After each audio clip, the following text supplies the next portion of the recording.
Rooted in faith, rooted in family, rooted in values, rooted in traditions. Welcome to the Rooted Outdoors podcast.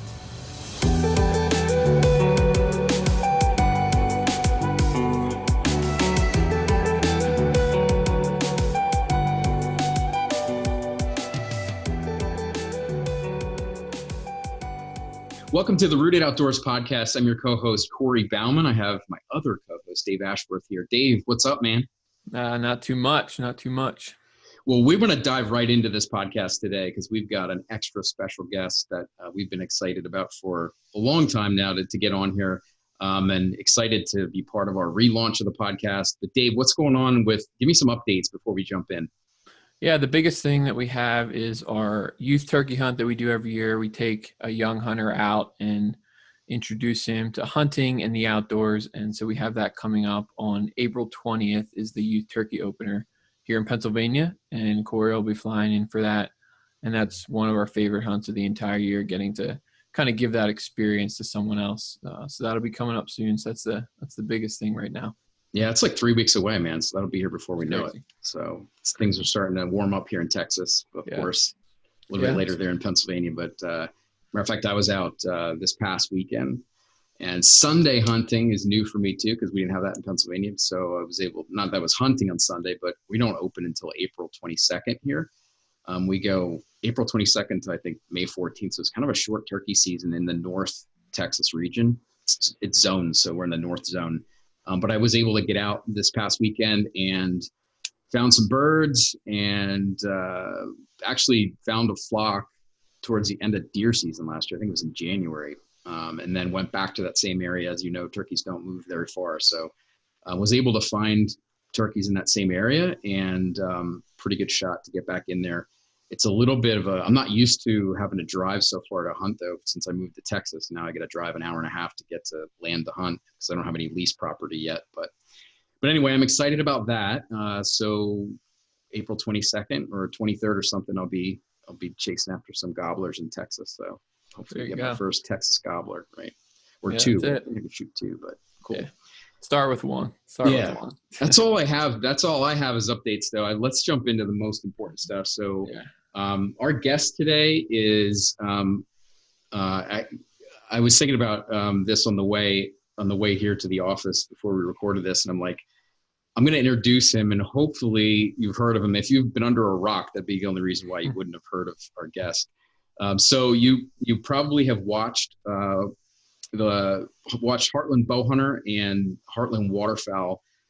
Just these guys are just amazing at what they do with the way they put together films, the way they portray the outdoors, the way they portray the hunter and honor the animal and things like that. And really have been kind of guys we've looked up to since we started Rooted Outdoors, not only the filming, but the way you approach it and the way you position yourself with, how many different controversies and things like that happen in the outdoors now. So I couldn't be happier to introduce Mike Hunsucker to the podcast today. Mike, welcome, man. Hey, thanks for having me, guys. I appreciate it. Yeah, we're just excited to jump right into it. Why don't we just jump right into turkey hunting? I know one of the things, obviously, Heartland Bowhunter. Before we jump into that, though, why don't you just give us a quick background on how did a Heartland Bowhunter come together, Heartland Waterfowl? Like, how did you even get into filming and all that stuff? Well, Sean and I, my partner, we grew up together, started hunting together real young in high school and stuff, and got more serious into filming hunts. And long story short, started manufacturing a tree arm. That's how we got our start in the industry. We never had the intentions to start a TV show or really, we were obviously, passionate about the video side of things and wanted to create content. But we never thought we would end up having a TV show necessarily. And so one thing kind of led to another. We kind of saw an opportunity to produce content that was, that really told a different story and kind of showed more behind the scenes of what goes on, especially being bow hunters only. It's such a passionate driven sport. And it's definitely technical and a lot of it goes on behind the scenes, a lot of steps to be successful. So we saw an opportunity to do something different and we ran with it. And one thing kind of led to the next. So we were kind of blown away and grew really fast and rapidly. And we wanted to grow the brand and wanted to do more production stuff, more with our concept and our brand. And so naturally branched off onto the waterfowl side with Logan and Ronnie, who were two good friends of ours kind of as well from the area. And so that was kind of the most natural fit. We kicked around ideas of doing a fishing show and doing a couple different ideas, but so we started the waterfowl show and going into year 6 of that, I believe. So been doing HB into year 12. So it's been crazy. Been a wild ride. Wow, yeah. 12 years already, man. That's crazy. I remember watching 5-6 years ago, probably, we started really watching your stuff, but I didn't realize it was that long. Did any of you have any background in filming before? No, not really. We're all kind of self-taught and learn from the internet basically, and from getting inspiration from other videos. And Sean and I have business management backgrounds. We always kind of knew we wanted to be, entrepreneurial and wanted to own our own companies and that kind of stuff. But the video thing has always been just a back passion for us, and never something we went to any schooling for. Yeah. So was your original passion in the filming piece or the hunting side, and then you brought the filming in? It was really probably a little bit of both for me. I one of the first big purchases I ever made when I was a teenager, I saved my money up and bought a video camera. It was old, I don't remember, high 8 or tape video cameras, and would film stuff for fun and would film all kinds of stuff. One of my best friends owned a farm. His parents owned a farm. Growing up, we used to hang out over there all the time, filming all kinds of stuff, like whether it was skateboarding or off-roading or just doing all kinds of stuff. So we would always film stuff. And then I would say I got started early in the deer hunting with the family deer camp, that type of stuff, and but didn't really get serious into it until Sean and I started hunting together more seriously when I started bow hunting, because nobody in my family bow hunted. And so Sean and I started bow hunting together seriously when we were in high school, and that's when it really kind of took off. And we just I had the camera, and so we just like would film for fun with like the little handy cam. Yeah. And it was cool to capture those hunts and share them with our friends and family and that type of stuff. And then it kind of snowballed. We got more and more serious into it, and it was more and more rewarding, and it was a lot of fun. Yeah. So I think a lot of hunter and other guys I've met and stuff, and for me personally, it all started with deer hunting. And in Pennsylvania, primarily it was deer and turkey. I mean, I never bear hunted. And now that I live in Texas, there's just so much more opportunity. And Dave and I are going to go on an elk hunt in Colorado next year. And so we're expanding that. But like for you, did it start with deer hunting? Yeah, definitely did. Yeah. Deer hunting. And then, being from Missouri, deer and turkey are kind of our biggest opportunities here. And so grew up doing both of that. And then as we got, more serious into hunting and stuff, and started, learning about other opportunities to go out west and pursue, mule deer and elk, and we've kind of expanded that. And it's been exciting because this is new, different, and whitetails are our core passion. And it's a different game out west. It's just it's a lot different scenario and a lot different risk versus reward type deal. So it's a whole different game. So that's what I enjoy about it is, every type of hunting and different adventures that we go on, different places we, see, it's all a little bit different. Yeah. Yeah. So one kind of question that I have is, you probably have a pretty unique perspective on this that a lot of other people don't, is you kind of started out filming. It was just a hobby, just to capture things because you enjoyed watching it. And then obviously it progressed and it grew, and now it's essentially a career for you. What do you ever have times where you feel like you don't want to go out and film your hunts, where it just is kind of like a burden, where you just don't want to, bring a huge pack of camera gear into the tree, where you just want to go out and hunt? Like, what does that look like for you? Do you actually do that? Or at this point, are you filming everything? And then do you have the desire to do that at this point? Yeah, I mean, it's definitely different. You're getting used to the filming of everything and the time and the effort it takes to set everything up and do everything. It's definitely, there's a lot to do there. And so, like, there is times, like, occasionally I'll go out and just, by myself, like, don't have somebody to film or whatever, and go on a doe hunt. It's like, forget what it's like to hunt without the camera and the tree arms and the second stick and all stuff. And so yeah, there's definitely a lot of work involved that people don't see behind the scenes. Yeah.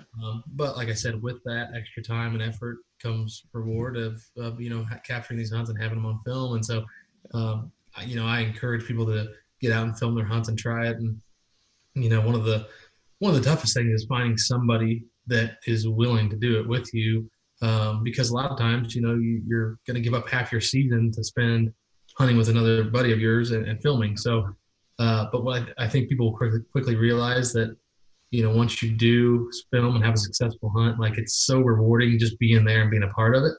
And even if you're behind the camera, it's almost the same. So it's definitely rewarding, but it takes the right the people that are in it for the right reasons and that want to do it for the right reasons. Yeah, I mean, I couldn't agree more. I mean, that's how Dave and I met, really. I mean, I had a group of guys that I hunted with, and nobody was ever interested in filming, and I just I didn't have anybody else. And I remember that first time being in a tree, like with Dave. So Dave had the same passion, so we hopped in a tree together and tried to figure things out. And like you said, you basically have to look at it like, if you're 50-50, you're basically hunting half the time that you used to.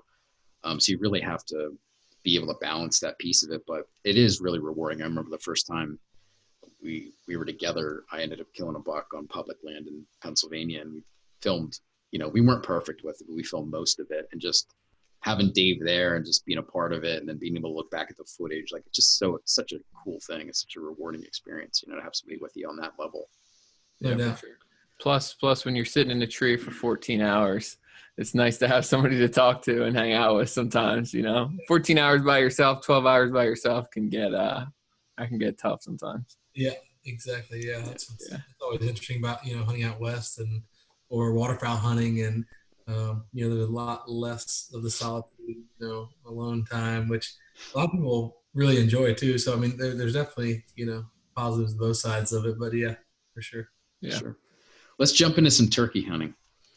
So, well, I'd love to stay on the lines of archery hunting, because Dave and I are huge archery hunters, and in fact, I've had a bow in my hand more times than a gun when I've been turkey hunting. So, but I'd love to hear your approach. I mean, I've watched a lot of your stuff, and you guys do a really good job. It seems like you don't, I mean, I could be wrong, but it seems like you guys aren't using a ton of pop-up blinds and stuff like that. You're using a lot of a lot of the landscape. You're creating natural blinds. You're obviously filming everything. So how do you get away with all that? Just to hear a little bit of how you set that up. What's your approach on it, on the actual hunting piece of turkey hunting archery? Yeah. We definitely, I love run and gun turkey hunting. I love to be able to be mobile and get around. And it is fun hunting and very effective to bow hunt turkeys out of a ground blind. I mean, you can put the decoys at 5 yards. It's great for kids or for women who, can't draw back as smoothly. And so there's definitely a place for the blind hunting. And I do enjoy it. It's just different experience to have a bird, 5 yards, no clue you're there. Is pretty special. But that being said, we don't do a whole lot of ground blind hunting, just also because filming out of them isn't as appealing either. So we do a lot of run and gun stuff. We use a blind. It's called a fast strike blind. It's basically like a plastic injected blind with bungee straps on it. And so you can stick brush into it. You can throw it over your shoulder, carry it, and then just pop it up. And we usually put cedar branches in it, and then we'll put it up in front of us. And then obviously with the camera equipment, we got to try to hide that the best we can. So we have ghillie jackets and leafy wear stuff, and just kind of cover it all up the best we can. But with turkeys, the main thing is movement. Like if you can stay still and you don't have anything to catch their eye and they're keyed on those decoys, then you don't have too much to worry about. The only thing you got to worry about is getting drawn back. And a lot of times, the gobblers will come in strutting, will turn facing away and give you that opportunity where they have no clue in the world. So that's typically how we hunt. We rely heavily on decoys. It'd be really tough to kill a turkey with no blind and no decoys, just because they don't know, they're not fixated on anything. So, yeah. But yeah, it's a lot of fun. It kind of brings some of the aspects to run and gun with a gun hunting, but running with a bow, and it's super exciting. Yeah, it's challenging for sure, no doubt. And even even in a pop-up blind sometimes, like the youth that we're taking out this year, how old is he, Dave?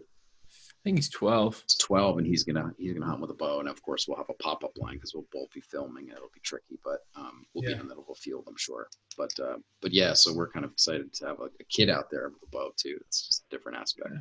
Yeah, no doubt. I got 2 little boys. I got a 3-year-old and a 5.5-year-old. They'll be 6 in August, and he went out with me last year. They both gone and spent some time with me in the field. But my 6-year-old I got a crossbow, and gonna start getting him shooting that because I want to get him hunting sooner rather than later. And I'm not huge on gun hunting, so I'm gonna get him started bow hunting, and obviously he won't be able to pull back enough poundage for quite some time. So I think crossbows are a great way to get some of the youth involved. For sure. Yeah, for sure. Agree. So I want to touch on the filming side of turkey hunting, and obviously, like you said, that being in a blind, it's a lot easier to film because you can get away with a lot more movement, but you guys are typically just brushing in a blind. And so I want to hear like what your setup looks like. I'm sure you have a main camera, a second camera, like kind of how you have that all set up. Cause I think your situation is pretty unique, and obviously the end product that you guys put out in any of the stuff, but specifically talking about turkey hunting is, in my opinion, is just the best in the industry. So I would really want to hear like what your setup looks like when you're going on those type of hunts. Yeah, so we usually run 2 cameras. We'll have a big camera, which will have like the long lens, telephoto lens on it for capturing the main hunt footage, and then we'll have a secondary camera that's more on the hunter, kind of capturing the live angle type stuff. And like I said, we'll use leafy wear and get sealed as much as possible. And it is nice to get some separation too between the hunter and the camera guy, because the camera guy does have to move. He's got to follow the bird and track the bird, and obviously we don't want the lens flaring, and so sure. The more separation I think that you can get, and the more cover, the better. Like I said, it all comes down to movement. I mean, if you can be smooth and not, no wind to move, no wind not to move, it makes a big difference. But I mean, that's pretty much our go-to setup is, we'll run the big camera, telephoto, wide angle with DSLR, and have the hunter kind of, separated a little ways. Decoys put about 20 yards usually, and that's about it. Yeah. So what about from an audio standpoint? Assuming that you probably use some sort of a wireless mic on the hunter and then a shotgun mic.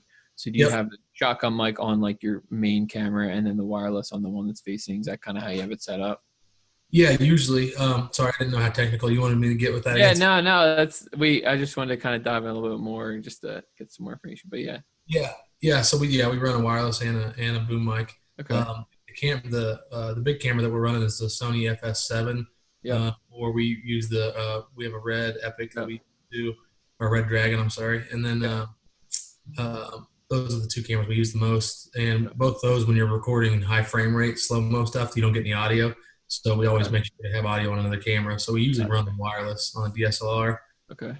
And then the boom mic on the big cameras for when that's. Gotcha. Okay. So you guys, I mean, one of the things that we really noticed too about your stuff is that you always seem to have enough, like, I don't know how to ask this question, just from our experience filming, like the B-roll is so key too. Like, so when you watch your stuff, is the B-roll a lot of that B-roll captured that day, or is it B-roll that's captured throughout that, week that you're there, that kind of thing? You're using everything. Cause you always seem to have the perfect B-roll for like that shot. Yeah. I mean, that's one thing that we have always focused on doing is capturing everything and telling the story as it happens. And, for those people who have filmed and they know what I'm talking about, it's so easy to like just get lazy and say, oh, like we'll get that shot later if we get a kill, or, we'll get the shot later. And you can do that, but it doesn't come across as real and authentic. And so we capture everything. So every hunt we're filming, like, we're expecting to shoot a turkey or shoot a deer and have all the content possible, because when you do, it's just like I said, it becomes work at that point. If you have to stop, remove yourself from the excitement, and then go back and shoot all this, stuff to pretend like that, and fake the stuff, it's just not our cup of tea. So, we've always like tried to capture, as much as possible of that stuff as it happens. And so, like you said, a lot of our stuff, a lot of our unsuccessful hunts go into, our main story at the end of the day, because that's what makes, hunting so exciting, especially whitetails. Like, a lot of times you'll hunt a deer for all season or maybe multiple years. And, each story is a little bit unique on how it all came together. And so that's what makes it different. That's why, like, when we got started with the show, I mean, hunting shows were, guy climbs a tree, here comes the buck, shoots it, and that's it, and it's over. And then on to the next buck, and then another buck comes in, shoots it, and it didn't really, represent hunting for what it truly is. And so, I feel like, now we try to do the best job we can to portray real archery, bow hunting, and the struggle behind it, even when we are successful. Yeah. I mean, that's definitely one of the things that has attracted us, and I'm sure a lot of other people to you guys, is just your realness with hunting. I mean, hunting is not many people just go out a couple times and kill a huge deer, or kill a turkey. It takes a lot of grinding and a lot of time. I think that that's something that you guys portray really well, which people can relate to, which is why one of the main reasons I think, obviously your production level is super high, but one of the reasons I think you guys have been so successful is just the realness with it and being able for people to relate to what you're doing. Yeah. We actually, we definitely strive for that. I mean, we don't, when we first got started out, we don't do a ton of outfitted type hunts. We have a lot of, we do private ground stuff that we, maybe that we lease, or that we only have permission on, or we do public land hunting. We do, a little bit of everything. And so, that's one of the things is, obviously we are under pressure to produce. We have we have the show, and we need to, obviously people aren't going to want to watch a bunch of unsuccessful hunting shows. So sure, we do need to be successful, but at the same time, we enjoy working for it and the grind that goes into the success. Because if you're successful all the time and it comes easy, then it's not really that exciting anymore. So true. I'm glad you brought that up too, because I think there's a misconception, and I probably have a little bit of it too, where, especially you guys, like, you're on TV, you've got sponsors, you've got all these things. And I think a lot of people generally think, well, they have all the opportunities in the world. Like, they're always being invited on these hunts, and I'm sure some of that does happen, right? But I'm glad you pointed out the fact that you guys have your own private land, you have leases and stuff where you're producing a lot of it. It's not just somebody calling you on the phone every 5 minutes and saying, hey, come to my ranch and, kill a deer or whatever and film, like, to self-promote it, So I'm glad you brought it up. Yeah, exactly. That's why, it'd be a lot easier for us to produce all the content that we do in a lot shorter time if we bounced around from outfitter to outfitter and had everything taken care of for us. But like I said, then what would the fun really be in that? Like, I enjoy hanging stands. I enjoy, running trail cameras, figuring out a deer, I enjoy the whole chess match. Like, that's what's really rewarding in all of it. So one of my most memorable deer I've ever killed, not the highest scoring by any means, probably like mid-30s, maybe 140, was like a 7-year-old deer in Missouri that I had like just multiple years of history with. Watched him since he was 1.5, and built history with him, made moves to be successful, missed him, just had so many close calls that once it was finally over, it was kind of like, wow, like, this is what it's all about. Like, this is what, what has been occupying my mind for the past several years, so that's why it's so exciting. It's not because you're pulling a trigger and shooting a deer. So of course. We can definitely relate to that. We have a deer right now that is on. We have a blessed to have a 200-acre farm in Pennsylvania that's got everything, and it's Dave and I really that hunt it. And this will be our third year. So the first couple of years you're trying to figure out the terrain and the deer patterns and everything else. And we've got this deer that's, even for Pennsylvania, it's a big deer too. But just to follow it and not know, like, last year we found the matching set. This year we don't have a shed or a trail camera picture after, when was it? Like late November. So you don't know, right? Until June comes around and you start getting pictures again, or you don't, and he could still pop up, maybe you don't get anything and you get in a tree stand in November and he shows up. So such a cool experience to be able to do that story, have a big story with a deer. And from the filming aspect, we're trying to film as much as we can so that if there is, we've built a story, even if we don't kill them, but if we kill them, then you have that story too. So Do you guys I'm just out of curiosity, I know that you guys manage the properties that you have really well, so you probably know most of the deer that are there, obviously deer that come through, but I'm sure you have some history with a lot of the deer there. Do you guys kind of have like stories that you're building, kind of like Corey alluded to, that you're kind of building, and that, if it does happen to end, you have this whole story, but you're kind of building it as you go, so that if it does happen, you have this story that you built? Because if you don't do that, you don't really have like a story that was actually there. You don't have it filmed. So is that something that you guys kind of do as you're going along?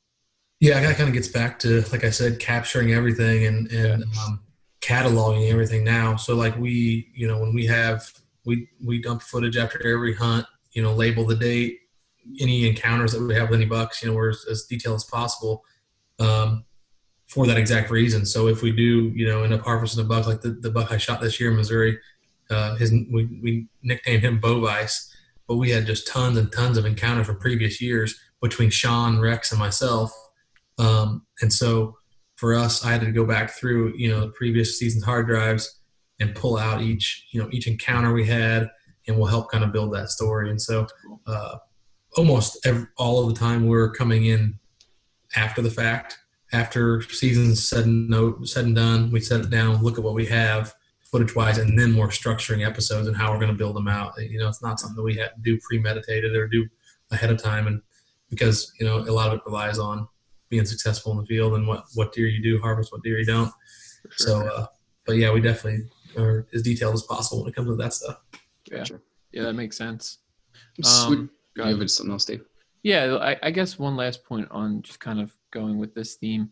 One of the things that we've been most impressed about with you guys is, the actual like harvest of an animal, and the way that you guys are able to film that. You see a lot of shows where, they capture this awesome B-roll, they capture a lot of really good shots leading up to it, but then when there's actual harvest and actual, kill of the animal, the footage of that typically tends to fall off. With you guys, and maybe there's not an answer to this, maybe it just comes with experience because you guys have done it for so long, but it just seems like your footage, when you actually have that opportunity, just fits in so well with everything else, where a lot of other people, it doesn't necessarily. That part typically takes like a dip, whether they're kind of moving the camera around, or they don't quite get it on, or maybe they don't get the audio quite right. You guys seem to kind of get everything right in that moment, which is super impressive. So I don't know if there's anything to that, if it's just experience, or if you have anything that you kind of want to touch on when it comes to that. Yeah, I mean, I think it just is experience and having guys that are really comfortable and really good at what they do behind the camera. And we're fortunate to have, a great group of guys, and a lot of our guys, we film each other. Every one of our guys on our team is very competent behind the camera. So, and that kind of goes back to what I was talking about earlier. Like, we shoot every hunt like it's going to be used for, the show. And so like, that's practice. Every hunt, practicing all the time, shooting, capturing everything. And so when the moment does come, it's just kind of second nature, like you said. And obviously it's a little more unnerving. There's a little more, nerves involved, and it's an exciting time. But like, yeah, I think a lot of it just happens to be with, it has to do with experience and practice. Yeah, makes sense. Switch gears here a little bit. One of the things that we're really passionate about is creating a community where, guys in the outdoors have a place to come and just kind of learn how to balance some of the things like family. That's one of the things that we're really, we talk about being rooted in your family, and you alluded to the fact that you have, two young guys that you're getting involved. And I guess my question would be is, especially as busy as you guys are and traveling and everything else, how do you, I think one of the things that a lot of guys struggle with a little bit is, while you can plan some of your hunting, like during the rut per se, right? Like sometimes you just got to go because it's that day, the wind's right, whatever.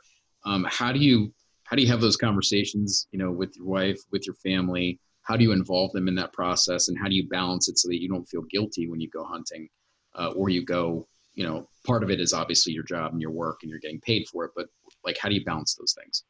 Yeah, that's what I was going to say is, a lot of people won't be able to relate with me because I can say, well, it's my job. So I can, but no, I mean, number one, my wife's a trooper, and all the girls, all of our teams, wives and girlfriends, they seem to get it, and they're very supportive, and that's the number one thing. It's having a strong support group. But definitely there's a balance for sure, and especially since I had kids, that's changed a lot. And Sean actually had his first boy on the way. He's coming in the next few weeks. So since I had kids, it definitely changed. So we, where I used to maybe go on trips for 2, 3 weeks, 4 weeks at a time, come back. Anymore, I try to break those up. I try to do a trip, a week-long trip or whatever, come back, be home for a week. And what is nice is, our schedules are, they're demanding. We're traveling a lot, gone a lot, but when we are home, we're home. So we're fortunate, we can work from home. We work from the office sometime, but bounce around and stuff. And so, we're gone a lot, but we make up for it when we are here. And the format of our show really does kind of allow us to, which we wouldn't have any other way. It's really just kind of our life and what we're doing. But, my wife hunts, the kids are going to be hunting. And so, it'll just allow us to spend more time in the field together and more time together overall. So I think, for most guys, it's, finding that happy medium. And like Skylar, for example, on our team, that Sean and I are the only ones that do it full time. And so Skylar, big part of the show, spends a lot of time hunting every year. He's really fortunate, has a really flexible job, works from home. But I'm telling you, when he goes hard in all aspects, he busts his butt hunting, he busts his butt working, and he busts his butt as a husband and dad, because you have to. So you can't slack on any of those if you want to go full bore across the board. So there's definitely a balance, but it's a lot of it starts with having someone, a strong support group.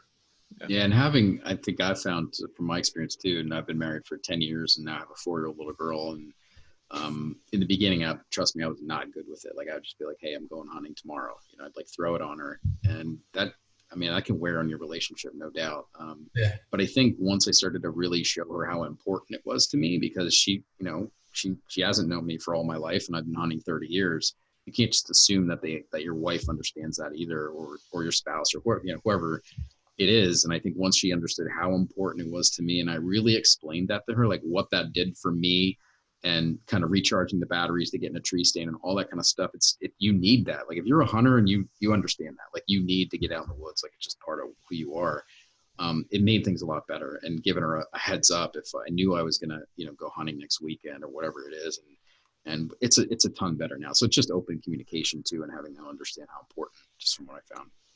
Yeah, for sure. I think it's important for everybody to have, something they're passionate about outside of family and work. So, I think it's good and healthy for everybody. Yeah, agreed. So I want to talk about 2 more things before we wrap up here and let you go. So the one thing that you guys have coming up is a Heartland premiere event. So it's a sneak peek of an episode of Heartland Bowhunter and 1 episode of Heartland Waterfowl. Correct me if I'm wrong. So on June 29th, it's at the Stony Creek Hotel and Conference Center. It's free, ton of giveaways. There's a link. We'll put it in the description of the podcast, so anybody that's listening to this can get that. If you want to tell us a little bit about that maybe, and how that came about, and that's, again, June 29th. Yeah. So it's June 29th, and it's actually in Kansas City area, Missouri. So it's a local event. We've been asked to do events across the country, but just don't have the time to do it. And so it's something that got started initially because we had the TV show, had a national, following across the board, but we wanted to kind of strengthen our local following, and wanted to do something, to thank the viewers that were, behind us from the beginning, and people that supported us all along. And so it started off as more of a, initially kind of friends and family kind of party, and we would do these watch parties wherever. And then one year we decided to host it at Bass Pro Shops and opened it to the public, and we sold tickets, and we, were limited to 200 people, and then it grew and grew. So we did 2 nights of 200 people, and then we, have moved to different venues. Well, then we started the Waterfowl Show. We moved the Waterfowl Show to Outdoor Channel, airing on the third quarter, same as us, third quarter, when they previously were airing, premiering the first quarter. So when they moved to third quarter, we had a joint party. And so the first time we had the joint party, we're like, all right, we're going to do this. We're going to make it a really big deal. Show, 1 episode of each show, and we're going to make it a free event. So we reached out to our partners, said, hey, here's what we're thinking. We'd love for you guys to get behind this to help cover the operation, costs behind the event and have it be free to the public and just blow it out of the water. So this is our 4th year doing it together combined. And it's been a great event. We've had, upwards of 1,000 people at the event over the past few years. And since we've made it a free event, it just makes it super easy for anyone to come in and enjoy the event. We get tons of sponsor gear, give it all away, and get to preview 2 episodes of the shows before they air on TV. So it's pretty exciting. That's cool, man. Do you have any plans of doing any in Texas? Yeah, Texas. Yeah, it would be cool. I actually would like to do a little tour deal where we have different events all over the country. Just, man, the one thing that I'm learning is as I get older and as our family grows and as our business grows, is time is so precious. And so when it boils down to it, man, it's just like, gosh, we don't have time for so much. So, yeah. Well, man, that's awesome. And the other thing I want to talk about a little bit and ask you too about yours, because there's some other film schools and things around the country, but you guys have a film school coming up on July 13th and 14th. It's going to be in Independence, Missouri. I'll also put the link in there for anybody that's listening to this or watching this, that they can sign up for it with all the details. If you want to give us just a little detail, why would somebody come to your film school? I mean, there's some obvious reasons. Besides it's you guys. But what do you give us a little detail on what they can expect at the film school, and who is that for? Is it for the novice? Is it for the expert? Yeah, we started the film school, man, it's been probably 7 or 8 years ago now for that even. And just out of people asking, like, hey, are you guys gonna do a film school, or where can I learn to film hunts? And we gave a lot of seminars on filming hunts, like just really high level introductory type stuff. And so we said, well, shoot, maybe we should do an actual film school. And so we started doing it, and it's a great course for anybody from the novice to somebody who's fairly experienced and wanting to further their capabilities. We've had people that literally haven't even bought a camera before attend the school and want to learn more before they bought their first camera to start filming hunts. And then we've had guys who film in the hunting industry for a living, freelance videographers that wanted to expand their capabilities, learn more, and network and hopefully get in with if not us, other producers that we may know. And so it's been pretty cool. It's a fun event because we reserve it to 30 spots, and so we have 30 like-minded individuals all in the same room talking about the things that we're all passionate about. And so it's a pretty cool event. And from that event, it's really been interesting to a lot of the people that we've met, and actually several people that work for us now are previous attendees that have done that have kept in touch, done work for us on the side a little bit, and have come to work for us now. So it's a pretty special event. So that this year it'll be July 13th and 14th. Also in Independence, Missouri, we keep everybody at the Stony Creek Inn. That's where they stay, which is where the premiere's at. And then the actual event, we do the actual school classes over at Bass Pro Shops. So nice. Very awesome. Very cool. Yeah. Dave, what else, man? I don't know. I think that's it. A lot of info. That's all I got. Yeah. Mike, we just appreciate you taking some time. I know you're super busy with, pretty much the middle of turkey season at this point, and I'm sure you're working on some films. And we just appreciate you coming on and appreciate everything that you do. Just the quality of your show, but also just the role models that you guys are in the outdoor industry. The hunting and outdoor industry needs more people like you guys to portray hunting in a really good light for people that don't really understand what hunting is, and you guys do a great job at that. So just want to encourage you with that, and continue to do a great job there. Yeah, just being real. I think there's a misconception sometimes that and I know there is people that are quote untouchable because they're in the industry and they're too busy. Like you said, your time is very valuable. And so we just wanted to let you know how much we appreciate you spending just an hour with us today. I know you're a busy guy. So anything we can do to help support, your mission, anything you guys are doing, we'd love to stay in touch and see what we can do to help you guys out with anything. Yeah, no, I appreciate it. Yeah, definitely got a lot going on, but we all got to remember, why we're here. And if it wasn't for the people that supported us, then we wouldn't be able to do what we do. So we make it a point to, be reachable. So that was one of the things that, initially turned us off about the hunting industry, was just the ego side of things. And, so that's something we've always strived to do. So, and one more thing I was going to touch on, we were talking about turkey hunting. I'm heading to Kansas on Sunday for the opener there. So, but we just released last week our new season of Full Strut. So we produce a digital mini series. You guys kind of talked about some of the turkey hunting footage called Full Strut. So that's out on our YouTube page now. And so I'll shoot you a link to that as well, and you guys can post the link down there. But check it out. We're going to be releasing new episodes every week, every Sunday. So, and then other than that, pretty much you guys can find out everything you need from us on our social media, between Facebook or Instagram or even Twitter. So. Yeah, absolutely. And like Mike said, don't be afraid to reach out to him. I know, we reached out to you. I forget what the question was. It was something about how do you keep your camera gear dry or something, and your answer was you throw a rain jacket over it. And I know you weren't being smart about it. You're just like, sometimes we overthink things, right? We're like, well, we need some technical piece of equipment to. You're like, throw a rain jacket over it. So. Yeah, seriously. I wish there was a better answer. I know. They do make custom rain coats for cameras. We've just never been able to do that. I mean, I remember I killed an elk in New Mexico one year, and it started to downpour, and Sean had our the Red Dragon, or maybe it was an Epic at the time, but expensive camera, and it's getting downpour. He's like, dude, and he had the jacket over his head, and then hit the camera underneath them, and he was just hiding behind it. And we were on this bull. I was like, dude, we gotta try it. He's screaming, he's hot. And ended up killing that bull, and thankfully it stopped raining shortly after. But, but yeah, we don't. Actually, we've had a couple of our really memorable hunts in the rain. So. Yeah, usually we keep an extra rain jacket or a rain fly and just throw it over the camera, or those rain umbrellas in the tree. Mm-hmm. Yeah. Just figure it out. Yeah, man. A lot of it's just redneck ingenuity. Figure it out. And we built everything around. Cameras aren't made to do what we do, so we built our system around, around what we do, and do the best we can. We beat up some equipment, but we try to take care of it if we can. Yeah. The reward that comes with the risk, right? Exactly.